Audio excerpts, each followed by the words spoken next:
안녕하십니까? 오늘도 살아계신 하나님 앞에, 말씀 앞에 나오신 여러분들을 진심으로 환영합니다. 하나님의 축복의 손길이 하늘로부터 내려오는 생명수로 가득 찬 이 시간 되시기를 바랍니다. 시간 속에 연결된 복된 날을 통하여 하늘로 가는 거룩한 징검다리 되시기를 바랍니다. 오늘은 뇌를 운동시키면, 뇌를 운동시키면 우리에게 어떤 일이 오는지, 오늘 이런 내용을 나누고자 합니다. 여러분, 이곳에 참 잘 오셨습니다. 우리 하나님께서 주시는 위로와 치유의 경험이 특별히 질병과 투병하는 여러분에게 함께 하시기를 바랍니다. 오늘날 하나님께서 주시는 유일한 방법들이 말씀 속에 이것저것에 잘 나타나 있습니다. 오늘은 우리의 뇌를 운동시키는 것에 관해서 말씀을 나누겠습니다.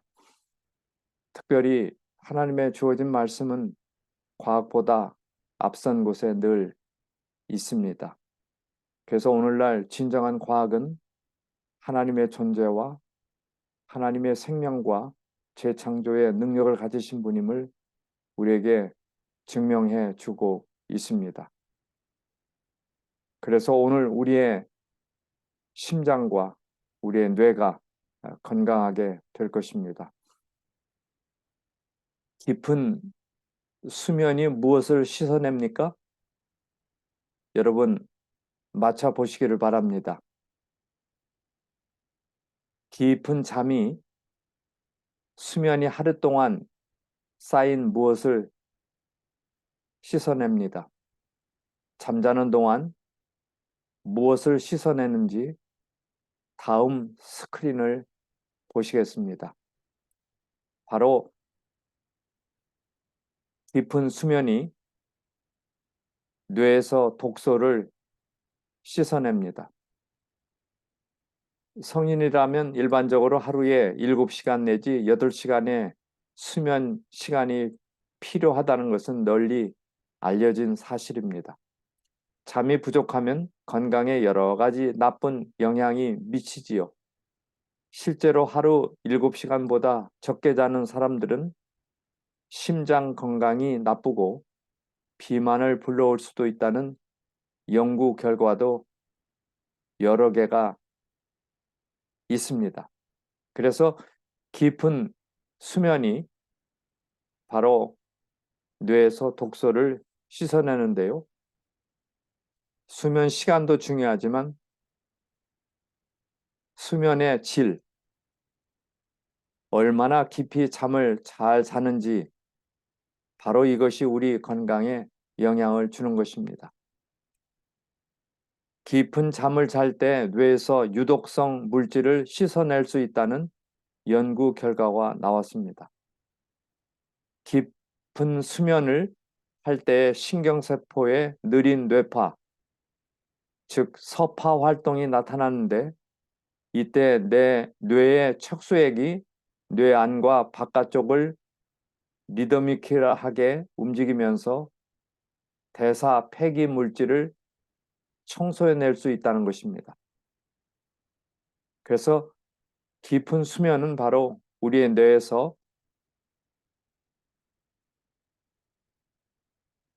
유독성 물질을 청소하는 시간임을 우리에게 가르쳐 줍니다.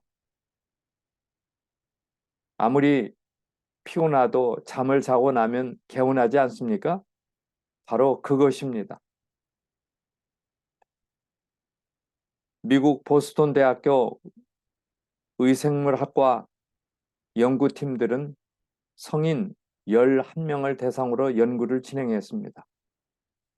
연구팀은 인체에 고통을 주지 않고 실시하는 방법으로 수면 실험을 했습니다. 연구팀은 자기 공명 장치 MRI를 통하여 뇌 속 수액의 흐름을 모니터하고 뇌파 기록 장치로 뇌 세포의 정기적 활동을 측정했습니다. 연구 결과 대상자들이 깊은 수면 상태에 들어가면 뇌의 뇌파 활동이 느려지고 혈액 사이의 흐름과 양에서 깊은 수면 상태에 들어갔을 때 진동이 생기면서 뇌 척수액이 뇌 중심부에 있는 뇌강 속으로 유입되는 것으로 나타났어요. 이런 과정을 통해 대사 부산물을 씻어내므로 뇌에 쌓이는 것을 방지했습니다. 그래서 수면은 렘 수면과 비렘 수면 사이클로 구성되는데요.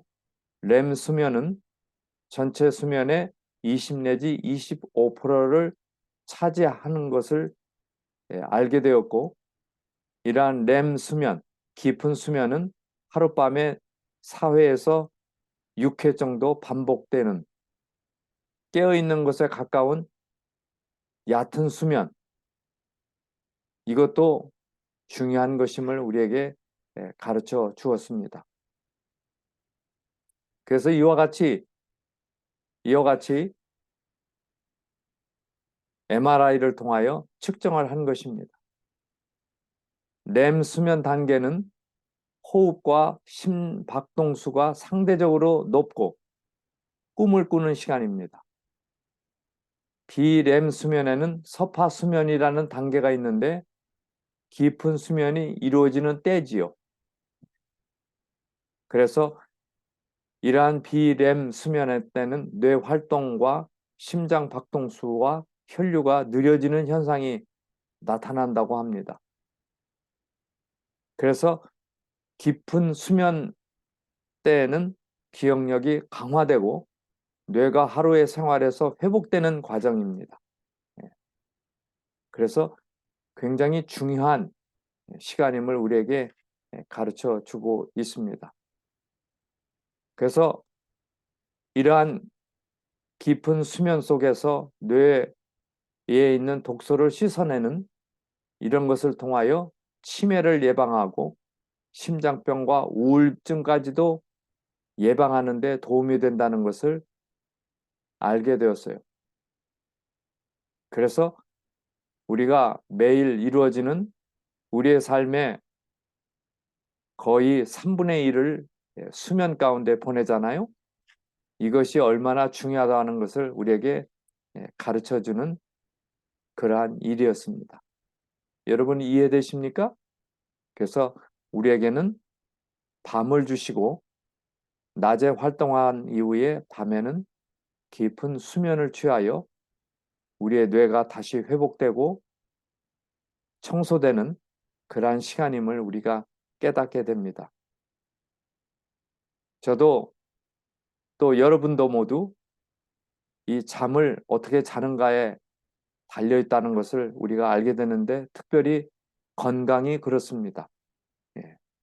뇌를 살펴보면 이미 아시는 것처럼 이러한 측면에서 보면 전두엽과 축두엽과 두정엽과 후두엽이 있다고 하는 것을 우리가 이미 공부를 했지요. 그래서 마음은 뇌에서 일어나는 현상이지요. 마음은 바로 뇌에 있는 것입니다. 퉁퉁 부른 우동 국수처럼 보이는 뇌 안에 우리의 마음과 영혼이 자리 잡고 있습니다. 요즘 첨단을 달리는 신경과학은 우리가 갖는 감각의 감정이 뇌의 어떤 부분에서 일어나는지, 또 우리의 정서는 화학물질의 분비로 이루어지는지, 심지어 우리가 하나님께 기도할 때 뇌가 어떤 부분이 불이 켜져 무슨 물질이 분비되는지까지도 연구하고 있습니다. 그래서 정말 신비로운 이야기지요. 그래서 우리의 마음과 우리의 정서가 뇌를 통하여 이루어지는데, 그래서 그러한 모든 각각의 일들이 뇌를 통하여 잘 이루어지고 우리의 생활을 풍요롭게 하고 윤택하게 하면서 행복하고 건강한 삶을 이렇게 이루어 나갈 수 있는 것입니다. 그래서 보시다시피 뇌의 각 부분은 이렇게 되어 있는데 우리가 사는 모든 것들이 운동과 그 다음에 감각과 보는 것과 그 다음에 듣는 것과 언어 또 사고 판단 이런 모든 것들이 바로 뇌에서 이루어집니다. 참 신기하지요. 예. 그래서 오늘 저는 뇌를 운동시키자. 그래서 여기 10가지가 소개가 되어 있는데 우리 한번 보실까요? 건강한 뇌를 유지하기 위해서는 늘 새로운 것에 도전하고 배우는 삶이지요. 그런 의미에서 여러분은 승자입니다. 새로운 무엇인가를 배우고 있지 않습니까? 그래서 오늘 이 생명 채널에 들어오신 여러분들은 이미 승자입니다. 나이가 들수록 신체 건강 유지를 위해 운동이 필요하듯 정신 건강을 위해서는 뇌의 운동이 필요하다는 것입니다. 아침을 먹었는가? 이번 주에 처음 가본 음식점에서 식사를 한 적이 있는가? 하루에 6시간 내지 7시간 숙면을 취하는가? 하루에 30분 이상을 걷고 있는가? 매일 책상 정리를 하고 있는가? 그러기에 오늘 우리는 뇌의 삶을 살고 있는 것입니다. 뇌의 시대입니다. 오늘날처럼 뇌에 대한 관심이 높았던 때는 일찍이 없었습니다. 그래서 저는 생명천외를 통하여 뇌에 대한 깊은 신비로운 것들을 우리가 배우고 있는 것입니다. 수많은 과학자, 의학자들이 뇌에 관해 연구를 하고 있습니다. 여러분의 가정의 책꽂이에도 뇌에 관한 책이 한두 권쯤은 꼽혀 있으리라 합니다. 많은 어머니들이 자녀들의 좌뇌와 우뇌의 개발, IQ, EQ 향상을 위해 노력하게 됩니다. 뇌를 운동시키는 획기적인 운동을 통하여 뇌의 산소 공급을 원활하게 해주므로 뇌의 노화를 막아 치매를 예방할 수 있는 효과적인 운동법입니다. 여기 보면 연결시켜 기억하라. 무엇을 이렇게 기억을 할 때 그 일 자체만을 기억하기보다는 그것을 다른 것과 연결시켜서 기억을 더 늘릴 수가 있어요. 양손을 사용하라. 주로 오른손을 많이 사용하는데 양쪽 손을 사용하게 되면 뇌를 운동시키는 거예요. 잠자기 직전에 공부하라. 골똘히 생각하는 문제를 놓고 공부하는 것. 이것은 바로 우리의 뇌를 운동시키는 것입니다. 외우지 말고 이해하라. 그 뜻이 무엇인지, 나에게는 무슨 연관이 있는지 이런 것들을 이해하라. 오래 사귈수록 나쁜 게 팁이다. 텔레비전은 우리에게 사고를 일으키기보다는 일방적인 통행으로 가기 때문에 뇌 운동에 별로 도움이 되지 않습니다. 일상적인 것을 반대하라. 늘 하던 습관을 벗어나 새롭게 하라 하는 거예요. 여행을 하라. 여러분 여행을 좋아하십니까? 여행을 하게 되면 새로운 것을 보게 되고 듣게 되고 새로운 사람을 만나게 되고 이것이 바로 우리의 뇌를 운동시키는 거라. 새로운 것을 먹자. 음식도 맛있고 영양가 있는 새로운 것을 우리가 잘 찾아서 또 만들어서 먹을 수 있겠죠? 도전하고 배워라. 아, 아. 그래서 우리의 뇌의 활용도가 얼마나 될까요? 아무리 높은 IQ를 가지고 연구를 하는 학자라 할지라도 정말 10% 이내만 사용한다 합니다. 그러니 90% 이상은 사장이 되는 것이에요. 그래서 오늘 우리는 더 많이 배우고 도전하고 경험하고 또 활동하고 봉사하고 이런 모든 것들이 우리의 뇌를 훈련시키고 운동시키는 거예요. 남들 따라 하지 말라. 예. 좀 크리에이티브한 창조적인 일을 하라고 하는 뜻이겠죠. 예. 그렇게 될 때 우리의 뇌를 운동시키는 것이에요. 그 다음에 요즘처럼 바쁘고 피곤할 때 5분 뇌 호흡법이 나와요. 뇌를 호흡시키는 거예요. 웃자. 예. 웃게 되면 여러분 한번 웃어 보시겠습니까? 하하하하. 이 웃으면은 뇌 운동이 되는 거예요. 그 다음에 머리를 두드리라.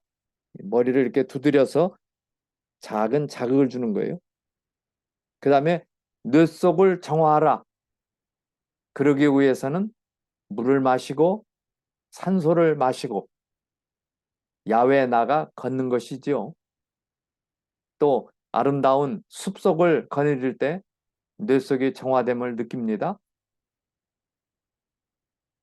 대기의 새로운 기운을 느끼며 뇌를 팽창시키며 수축하는 건강박수, 양손을 가지고 이 건강박수, 이것도 우리의 뇌를 호흡시켜요. 그 다음에 숨쉬기, 깊이 숨 쉬는 거예요. 그래서 5분 웃는 것이 5시간 운동하는 것보다 낫다. 이런 말이 있어요. 그래서 웃음과 이런 모든 것들이 우리의 뇌를 호흡해요. 뇌를 호흡시키는 거예요. 그러니 뇌가 좋아한다는 뜻이죠. 그래서 우리의 마음은 어디에 있습니까? 네, 마음은 뇌에 있습니다. 뇌에 있어요. 뇌가 손상이 되면 무슨 일이 벌어집니까? 네. 그래서 이러한 일들이 일어납니다. 네. 그래서 전두엽, 특별히 우리의 사고와 말씀을 명상하고 하나님을 믿는 이 신앙심이 들어있는 전두엽. 네. 이게 참 중요해요, 전두엽. 네. 그래서 전두엽을 새롭게 운동시키고 그래서 호흡시켜서 하나님께서 만드신 그 창조의 능력을 맛보는 그러한 나날의 새로운 삶이 여러분에게 이루어지기를 바랍니다. 그렇게 될 때 오늘 우리는 손상된 전두엽이 정말 이런 질환, 예, 조울증과 정신 강박, 식욕 증가, 주의력 부족, 그 다음에 행동 과다증, 우울증 이런 것들을 다 우리가 물리칠 수 있겠죠. 그래서 특별히 전두엽이 손상이 되면은 이와 같은 일들이 장애가 일어나요. 사랑을 상실하고 예, 사고가 불가능하고 깊은 사고력이 자제력이 상실되고 예, 이런 모든 것들이 손상된 전두엽이에요. 예. 그래서 우리는 우리의 전두엽을 새롭게 하기 위하여 식생활과 뇌신경의 관계가 어떤지 한번 볼까요? 네, 여기 준비된 말씀이 있습니다. 다니엘서를 읽어보면 다니엘 1장과 2장을 거쳐서 나타나는 놀라운 뇌 이야기가 있어요. 여기 하나님을 믿는 청년들이 이웃나라 바벨로니아로 포로로 잡혀갔지만은 그들이 음식물 선택을 통하여 하나님께서 주신 음식물을 에덴의 식사로 선택했을 때 뇌가 새롭게 되고 그들이 가진 믿음의 생활을 할 수가 있었어요. 여기 한번 준비된 말씀을 읽어보시겠어요? 식욕의 방종들은 불화와 싸움과 불일치, 기타 많은 불행의 원인이 된다. 참지 못하는 말이 바래지고 불친절한 행동이 행해지고 부정직한 행습이 따르며 격정이 나타난다. 그런데 이 모든 것들은 위장의 산더미같이 쌓이는 남용된 음식물, 부정한 음식물로 말미암아 뇌신경이 병들기 때문이다. 그래서 이 한 말씀은 바로 우리가 먹는 식습관, 이런 것들이 우리의 뇌신경을 좌우하는, 손상시키는 일을 할 수도 있다는 그런 말씀이죠. 다니엘은 침상에서 뇌 속으로 받은 이상 가운데 이루어진 일들입니다. 여기에 하나님이 이 네 젊은이들에게 지식을 얻게 하고 모든 학문과 재주에 명철하게 하신, 또 하나님께서 보여주신 이상과 몽조를 깨달아 알게 된 사람으로 되어 있습니다. 그래서 다니엘이 뇌 속으로 받은 이상이 거기에 잘 나타나 있어요. 그리고는 읽어보신 분 아시겠지만은 다니엘 2장에 나타난 2500년의 예언의 역사가 거기에 잘 기록이 되어 있어요. 바로 하나님과 교통하며 하나님께 열린, 우리의 삶에 하나님께 열린, 우리의 뇌가 열려 있다면 얼마나 행복하겠어요. 그런 사람은 행복한 사람이에요. 건강한 사람이에요. 누구처럼? 다니엘처럼. 예. 여기 또 한 사람이 소개가 되어 있는데요. 이 사람은 새롭게 변화된 사람이 되었어요. 다니엘 4장에 나타나 있는데요. 그는 과연 누구일까요? 이 사람은 왕인데 다니엘 4장 30절에 이 큰 바벨론을 내가 능력과 권세로 건축하여 나의 도성을 삼고 이것으로 내 위엄의 영광을 나타낸 것이 아니냐라고 외치고 있어요. 여기 느부갓네살 왕은 자신이 쌓은 업적을 향하여 자신을 높였어요. 내가, 나의, 내 위엄, 바로 다니엘을 통하여 하나님을 신뢰할 수 있는 기회가 있었지만은 잊어버리고 자신에게 그 모든 것들을 돌렸어요. 자기 중심, 이기심. 우리의 삶은 하나님 중심입니까? 내 중심입니까?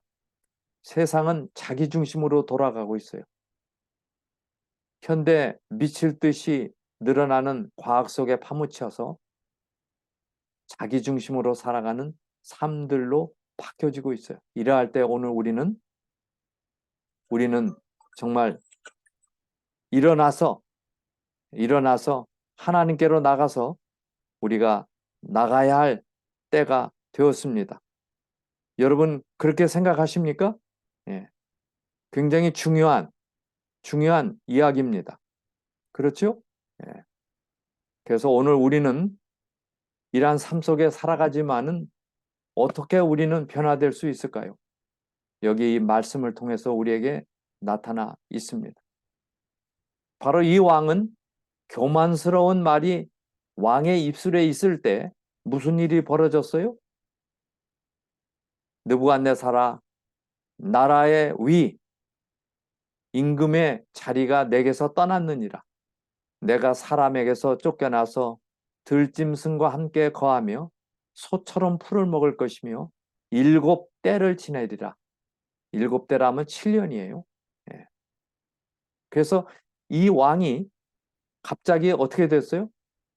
자신의 입에서 나오는 말을 주의하지 않고 사랑을 보이지 않고 전혀 다른 명령을 내리며 그때 당시 하나님의 아닌 우상신 마르둑 신을 향하여 슬피 우는 그러한 이상한 행동을 하게 되었습니다. 그래서 열왕의 왕이었던 이 느부갓네살 왕이 우상 숭배자로 열국의 강포한 자로 야심이 많은 정복자로 자기 중심 하나님을 잊어버리고 우상을 섬기는 사람으로 되어 있을 때 전두엽이 이상이 생겨 손상이 되어서 그는 저렇게 짐승처럼 바뀌어지게 됐어요. 이걸 통하여 우리가 알 수 있는 것이 무엇입니까? 사람이라면 가장 중요한 것이 무엇인가를 우리에게 가르쳐 주고 있어요. 참된 위대함은 처한 환경에 있는 것이 아니라 그의 하나님을 믿는 믿음의 성품에 있다. 여기 뉴질랜드 변호사로 하나님을 받아들인 오스왈드 샌더스의 외침입니다. 그리고는 그가 뇌 속으로 받은 이상이 나타났는데 바로 다니엘에게 이 느부갓네살 왕에 대한 모습이 드러나 있어요. 중앙에 한 나무가 있는데 나무의 높이가 높고 그 나무는 견고해지고 하늘에 닿았으나 끝이 보이지 않을 정도로 그렇게 컸어요. 다니엘 4장에 나오는 그 꿈의 이야기예요. 잎사귀는 아름답고 열매는 많고 많은 사람이 식물이 될 수 있는 그런 나무예요. 들짐승이 있고 새들이 있고. 그런데 갑자기 하늘에서 외쳐집니다. 다니엘이 듣습니다. 그 나무를 베고 그 가지를 찢고 잎사귀를 떨고 열매를 해치고 짐승들로 그 아래서 떠나게 하고 새들을 그 나무에서 쫓아내라. 그게 하늘의 외침이었어요. 그러면서 그 뿌리에 그루터기를 땅에 남겨두고 철과 놋줄로 동이고 하늘의 이슬에 젖게 하고 땅의 풀 가운데 짐승으로 더불어 살리라. 그 마음이 변하여 사람 같지 아니하고 짐승의 마음을 받아 7대를 지나리라. 바로 이 느부갓네살 왕이 뭐가 된다는 거예요? 짐승이 되어서 네 발로 기어다니면서 그렇게 산다는 거예요. 이렇게 된 때는 하나님의 계시다고 하는 것을 알도록 그렇게 보여주신 거예요. 그래서 느부갓네살이 이 꿈의 이야기를 들으면서 이제 해석을 하게 되어서 드디어 이 왕이 그 해석을 듣자마자 어안이 벙벙하여 마음이 번민하게 돼요. 다니엘이 말하기를 이러한 일은 당신에게 일어나지 않기를 바랍니다. 바로 이 느부갓네살 왕이 임금의 왕위를 버리고 짐승처럼 될 것에 대한 그런 꿈이 다니엘을 통해서 이렇게 주어지게 된 것입니다. 하나님께서는 당신의 목적을 성취시키는 데 사용하실 수 있는 현명한 통치자로서의 그의 기록을 훼손할 중대한 위기에 처하게 되었다 했어요. 그 천하를 휘두르는 그 왕이 짐승이 되다니요. 예. 그래서 이 꿈을 듣고 다니엘은 어안이 벙벙했다 그랬어요. 왜냐하면 이 느부갓네살 왕을 사랑했기 때문에. 예. 왕이 받을 재난을 가슴 아파했어요. 그래서 한 순찰자가 하늘에서 내려와 그 나무를 베고, 예, 예, 그루터기를 남겨두고 철과 노줄로 동일하는 그러한 외침이 옵니다. 그러면서 무슨 일이 벌어졌어요? 그는 사람에게서 쫓아났어요. 쫓겨났어요. 들짐승과 함께 거하고 소처럼 먹고 하늘 이슬에 젖으며 살며 7대 7년을 지낸다고 그랬어요. 그때 지극히 높은 자가 인간 나를 다스리시며 하나님의 다스리며 하나님께서 자기 뜻대로 그것을 누구에게 주시는 줄을 아시리다. 바로 하나님께로 돌아가는 그런 경험을 한다 했어요. 과연 어떻게 됐는지 궁금하지 않으십니까? 그래서 이 느부갓네살 왕은 뇌신경 세포에 이상이 벌어진 거예요. 그래서 반나의 모습, 벗은 모습으로 다니지만은 부끄러운 줄을 모르고 초점을 잃은 눈동자, 발작적인 성질, 가장 바른 이성을 가진 자에게 반감을 가지고 살아가는 그러한 사람으로 둔갑이 되어버렸어요. 여기 7대 7년 동안 그렇게 된다 했어요. 7년 동안. 여러분, 이 성경에는 숫자가 많이 나오는데 6은 사람의 숫자고 7은 하나님의 숫자예요. 666은 사람이 계속된다는 거예요. 그래서 사람이 만든 문화와 종교 관습에 젖은 이 느부갓네살은 666의 삶을 살았어요. 이 777의 문화는 7은 완전 숫자예요. 그래서 사단의 생각, 사단의 모습, 사단의 성격에서 벗어나 하나님의 생각, 하나님의 모습, 하나님의 성격을 닮으려면 7년의 긴 세월이 필요했다고 하는 뜻인 것 같습니다. 그런 뜻이에요. 인간의 육의 삶을, 숫자 6의 삶을 살게 됐지만은 결국에는 하나님의 은혜로. 그런데 어떻게 그렇게 되었는지 매우 중요한 포인트가 여기에 있어요. 사람이 짐승이 됐다가 짐승이 사람이 될 수 있는 7년 동안 그렇게 살던 느부갓네살은 7자를 많이 생각하며 하나님의 완전하심과 위대하심과 자비로우심을 깨닫게 된 것입니다. 그리고는 짐승처럼 지내던 7년의 삶, 그는 어떻게 되었습니까? 하늘을 우러러 보았다 그랬어요. 이것이 바로 오늘 현대인을 살아가는 우리에게 중요한 것입니다. 마지막 시대를 살아가는 우리에게 큰 교훈을 줍니다. 이 위를 쳐다보는 존재, 이게 인간이라는 뜻이에요. 인간. 헬라어로 안트로포스인데요. 위를 쳐다보는 존재다. 마치 병아리가 물 한 모금 머금고 하늘을 쳐다보듯. 그래서 하늘을 쳐다봤다. 이 말은 하나님께 돌아왔다는 뜻이에요. 그러한 짐승과 같은 삶을 버리고 하나님께로 돌아왔어요. 너희가 그리스도와 함께 살리심을 받았으면 위의 것을 찾으라. 위의 것을 생각하고 땅의 것을 생각하지 말라. 자기 중심적인 삶을 살았던 이 왕이 7년 동안 짐승이 되어 회개하여 하나님을 바라보았을 때 다시 사람의 모습으로 돌아오는 것입니다.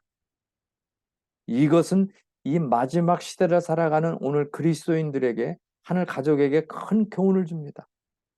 우리는 이 같은 일이 요한계시록에 등장하는데 우리 한번 살펴보실까요? 요한계시록 14장에 보면은 세 천사의 기별이 있는데 여기 9절로 11절에 보면 만일 누구든지 짐승과 그의 우상에게 경배하고 느부갓네살 왕이 말뚝신, 이방신을 우상을 섬겼듯이 그리하여 이마에나 손에 표를 받으면, 이마에 받았다는 말은 뭐예요? 세뇌됐다는 거예요. 손해받았다는 것은 모든 손으로 행하는 일들이 우상의 일을 했다. 하나님의 아닌 일을 했다. 하나님의 진노의 포도주를 마시리니 그 진노의 잔에 섞인 것이 없이 부은 포도주라. 거룩한 천사들과 어린 양 앞에서 불과 유황으로 고난을 받으리니 그 고난의 연기가 세세토록 올라가리로다. 이 마지막 시대에 다니엘 4장에 나타난 느부갓네살의 왕의 경험이 그대로 있을 것에 대한 예언인데요. 여기 짐승의 우상이 나타나 있어요. 이 느부갓네살이라고 하는 이 임금이 행하던 이 모습이 나타나 있는데 짐승의 모양과 비슷한 모양이나 상을 말하는데 이것은 마지막 시대의 교황권과 같은 정신을 가지고 로마교가 추천하는 정책을 지원하고 실제적인 행동을 행사하게 될 단체를 말하고 있는데 자기의 교리를 강요하기 위하여 국권인 미국의 도움을 구함으로 생겨나게 될 배교한 개신교 단체를 나타내고 있습니다. 그게 짐승의 우상이에요. 짐승은 뭐예요? 짐승. 짐승처럼 산다는 거예요. 느부갓네살처럼 하나님을 떠나서. 여러분 이해되시죠? 그래서 짐승과 그의 우상을 숭배하는 일은 바벨론에 와서 시작했는데 이 짐승이 마지막 시대에는 로마 캐토릭으로 나타나서 하나님을 떠나 사람을 섬기고 그래서 정치적인 미국의 도움을 이루어 정치와 종교가 연합되는 그래서 정치가 종교를 핍박하고 따르지 않게 하는 일들이 그대로 일어나는데요. 이런 일들이 현재 세계 기후 변화를 환경과 평화의 기치 아래 점점점 모여들게 됩니다. 2,000명의 종교 지도자를 만나는 부시의 모습이에요. 현재 이 기후 변화가 너무 심각하거든요. 그래서 이러한 기치 아래 모여서 점점점 종교와 정치가 하나 되는 그런 시대에 살고 있어요. 요약을 하면 개신교회와 강신술과 로마 교회가 합쳐지게 돼요. 통합을 하게 돼요. 미국의 개신교들은 솔선하여 강신술과 손을 잡기 위하여 깊은 심연을 넘어 그들의 손을 내밀고 큰 구렁텅이를 넘어 로마 교회의 세력과 악수하기 위하여 손을 뻗칠 것이다. 이와 같은 삼중연합의 세력 아래 이 나라는 양심의 권리를 유린하는 일에 로마의 발자취를 따라가게 될 것이다. 과거 중세 암흑 시기 동안 로마 캐토릭이 행한 그러한 일들이 또 재현된다는 뜻이에요. 그래서 오늘날 이 마지막 시대에 강신술과 사단 숭배와 사교 집단과 뉴 에이지 무브먼트 이거 사교 집단이에요. 동방 사교 집단 각종 밀교와 점성술을 통해서 뉴 에이지 총체적으로 그러한 운동 짐승의 운동들이 사탄의 운동들이 일어나고 있어요. 그래서 오른손이나 이마에 표를 받게 하는 이 오른손이나 이마에 표를 받는다는 뜻이 무엇일까? 이 손은 행위를 말해요. 이마는 생각, 전두엽. 그래서 사람의 마음을 빼앗고 사람의 모든 행동을 조종하는 그러한 일들을 하는 이것이 짐승의 표가 주는 이마에나 오른손에 내리는 표입니다. 그래서 짐승의 표는 짐승의 권위를 나타내는데 하나님이 아닌 인간이 만드는 제도 이것을 뜻하고 있습니다. 그래서 여기 마가복음 7장 8절에 보면 너희가 하나님의 계명을 버리고 사람의 유전을 지킨다 하셨어요. 하나님을 사랑하는 것은 이것이니 우리가 그의 계명을 순종하는 것이라. 계시록 18장 23절에는 마지막 시대에 일어나는 굉장한 일이 소개되어 있는데 한번 보실까요? 예. 그러기 전에 오늘 우리는 우리의 실상을 보게 됩니다. 우리의 신자들이 셋째 천사의 기별이 어떻게 시작되고 발전하고 왔는지 너무나 모르고 있다. 다니엘서와 요한계시록을 연구하고 성경절을 철저히 익히며 그 가운데서 기록된 것을 뜻을 알아야 할 큰 필요성이 있다. 그래서 다니엘과 요한계시록은 이 구약의 예언서와 신약의 예언서가 잘 연결되어 있어요. 그래서 마지막 시대를 살아가는 우리들에게 던져주는 메시지가 그 가운데 있어요. 그 가운데 중요한 것은 바로 안식일과 일요일입니다. 안식일은 하나님의 권위의 상징, 창조의 기념일, 하나님 중심 신앙이에요. 하나님의 인이에요. 그러나 일요일은 짐승의 권위의 상징이요. 그래서 첫째 날을 홀리데이, 일요일을 신성시하는 일들이 일어나고 있어요. 태양신을 숭배하는 날입니다. 썬데이 아닙니까? 인본주의 신앙이에요. 인본주의가 뭐예요? 사람의 뜻, 느부갓네살의 사람의 뜻을 쏟다가 짐승처럼 되었어요. 그래서 짐승의 표입니다. 그래서 이러한 운동이 진행되고 있음을 우리가 철저하게 깨달아야 할 것입니다.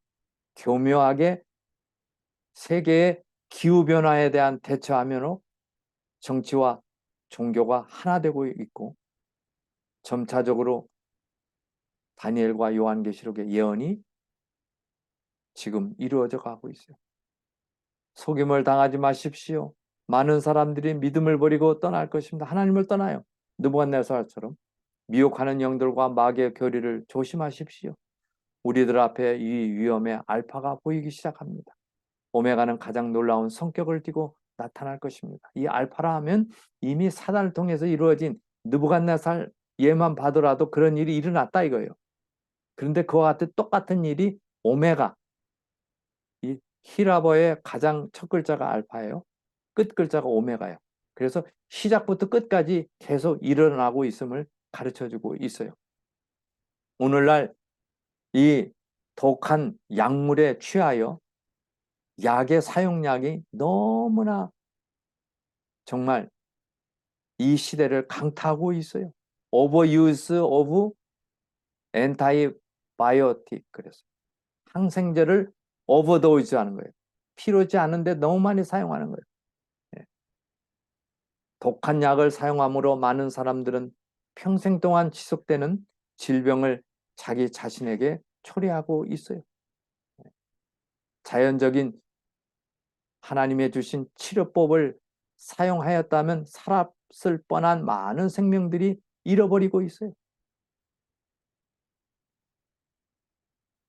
약 속에 숨겨진 독소들은 심령과 육체를 둘 다 파괴하는 그러한 것들을 만들고 있습니다.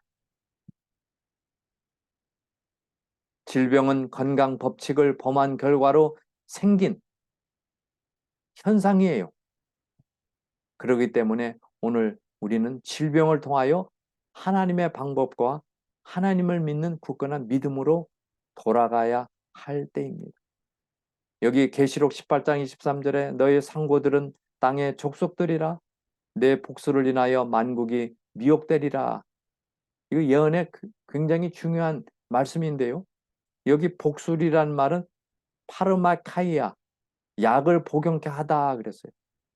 이 마지막 시대 제약회사들이 독한 약들을 많이 만들어서 한 줌씩 먹게 함으로 전두엽을 손상시키고 뇌를 손상시켜서 하나님을 믿는 거룩한 믿음을 빼앗아가고 혼미하게 만드는 그런 시대다 뜻이에요. 이게 바로 오늘날 이 시대입니다. 그래서 오늘 우리는 돌이키라. 너희 어리석은 자들은 어리석음을 좋아하며 거만한 자들은 거만을 기뻐하며 미련한 자들은 지식을 미워하니 어느 때까지 하겠느냐? 하나님의 이 지식으로 돌아가야 돼요. 말씀으로 돌아가야 돼요. 나의 책망을 듣고 돌이키라. 보라 나의 신을 너희에게 부어주며 성령을 부어주겠다고 그랬어요. 나의 말을 너희에게 보이리라. 오늘 나누는 이 말씀은 성령의 말씀이죠. 그래서 오늘 우리는 참 그리스도인의 특징, 하나님의 인내가 여기 있나니, 성도의 인내가 여기 있나니 저희는 하나님의 계명과 예수 믿음을 순종하는 사람들이다. 그래서 오늘 우리는 뇌를 훈련하고 활동시켜야 되는데 이것과 함께 중요한 것은 오늘 하나님께서 주신 천연의 복과 하나님의 계명을 우리가 순종할 때 짐승의 우상에서 벗어나 하나님께로 돌아와 하나님의 진정한 성령이 충만한 사람이 될 수 있음을 우리에게 가르쳐 주고 있어요. 여러분, 끝까지 경청해 주셔서 감사합니다. 계속 이어지는 뇌 연구에 여러분 많은 유익이 있으시기를 바랍니다. 세상이 아무리 어둡고 불안해도 의의 태양 되시는 그리스도 안에는 언제나 희망이 있습니다. 희망을 우리에게 주시는 느부갓네살 왕에게 새 삶을 주셨던 그 놀라운 성령의 능력이 우리의 마음에 그분을 모시고 건강과 기쁨의 삶이 되시기를 바랍니다. 다 함께 기도드립시다.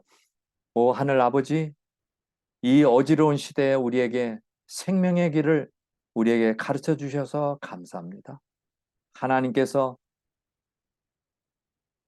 놀라운 신비로 만드신 우리의 뇌를 잘 운동시키고 훈련시키고 생명의 말씀으로 관리하고 우리가 그렇게 생애함으로 정말 진정한 만드신 뜻과 의미가 빛을 발하는 건강과 행복과 기쁨이 충만한 삶을 살도록 이끌어 주시니 감사합니다. 우리의 손상된 전두엽을 새롭게 해주시고 재창조해 주시는 하나님 감사합니다.